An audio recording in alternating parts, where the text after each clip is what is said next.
یہ وہ بابرکت شب رحمت ہے، شب نور ہے، جس کے دامن میں اتنی برکتیں ہیں کہ کوئی محروم نہیں رہتا۔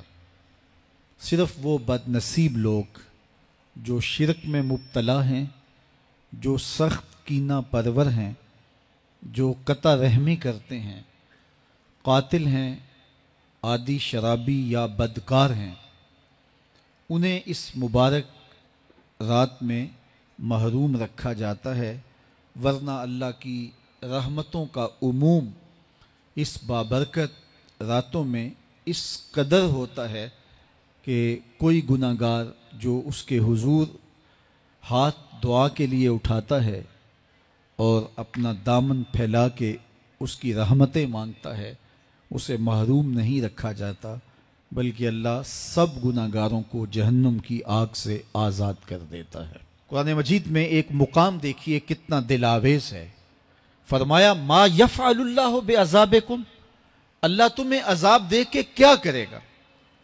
اس کی یہ چاہت نہیں ہے کہ تمہیں عذاب میں مبتلا کرے، اس کی چاہت یہ ہے کہ تم اس کی چوکھٹ پہ آؤ، جھولی پھیلاؤ، اس سے خیرات اور رحمت مانگو، اور وہ تمہارے ماضی کے سارے گناہ معاف کر کے، ساری غلطیاں معاف کر کے تمہیں اپنی رحمتوں سے مالا مال فرما دے۔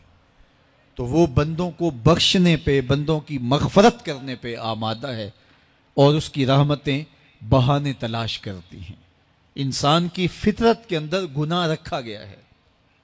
آگ، ہوا، مٹی، پانی، یہ ان چار چیزوں کا مرکب ہے۔ اس کے جو عناصر ہیں اس میں کبھی اعتدال قائم نہیں رہتا، اور اس سے گناہ سرزد ہو جاتے ہیں۔ گناہ کرنے کے بعد بندے کا اس گناہ پہ اصرار کرنا، اڑ جانا، ضد کرنا، توبہ نہ کرنا اللہ کو یہ پسند نہیں، لیکن اگر اس سے گناہ سرزد ہو جائے تو پھر وہ توبہ کر لے تو اللہ کو یہ بہت زیادہ پسند ہے۔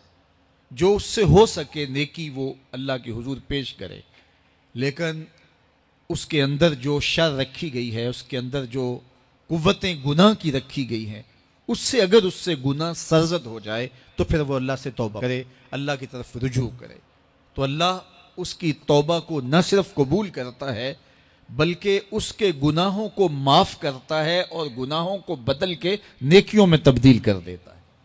جب گناہ نیکیوں میں تبدیل ہو گئے تو جتنا بڑا گناہ گار تھا اتنا بڑا نیکوکار ہو گیا۔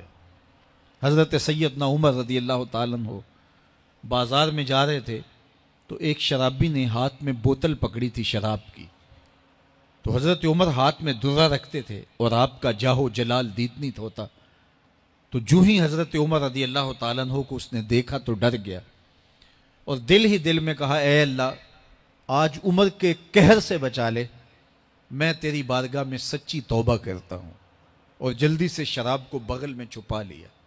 اتنے میں حضرت عمر سر پہ پہنچ گئے اور گرج کر کڑک کے کہا کہ یہ تیری بغل میں کیا ہے؟ چونکہ اس کو بوتل چھپاتے دیکھا تھا تو وہ ڈر گیا اور ڈرتے ڈرتے کہنے لگا حضرت یہ سرکہ ہے۔ اب تھی تو شراب، لیکن ڈرتے ہوئے بولا حضرت سرکہ ہے۔ تو حضرت عمر نے کہا نکال۔ جب نکالا تو شراب نہیں تھی، واقعی سرکہ بن چکا تھا۔ تو جب اللہ کے حضور کوئی توبہ کرتا ہے، اللہ اس کے گناہوں کو بدل کے نیکیوں میں تبدیل کر دیتا ہے۔ حدیث پاک میں آتا ہے کہ قیامت کے دن اللہ ایک شخص کو کہے گا کہ اپنا نامہ اعمال پڑھ، تو وہ نامہ اعمال پڑھنے لگ جائے گا، تو نامہ اعمال کے اندر چھوٹے گناہ بھی ہوں گے، بڑے گناہ بھی ہوں گے، تو اللہ سے حیا کرتے ہوئے، شرم کرتے ہوئے وہ بڑے بڑے گناہوں کو چھوڑتا جائے گا اور چھوٹے چھوٹے گناہوں کو پڑھتا رہے گا۔ جب وہ سارے گناہ پڑھ چکے گا اور کتاب ختم ہوگی تو اللہ تعالیٰ اسے فرمائے گا میرے بندے تو نے یہ جتنے گناہ پڑھے ہیں میں نے سب کو بدل کے نیکیوں میں تبدیل کر دیا۔ تو بندہ کہے گا اللہ ابھی تو میرے بڑے بڑے گناہ رہتے ہیں جو میں نے پڑھے ہی نہیں۔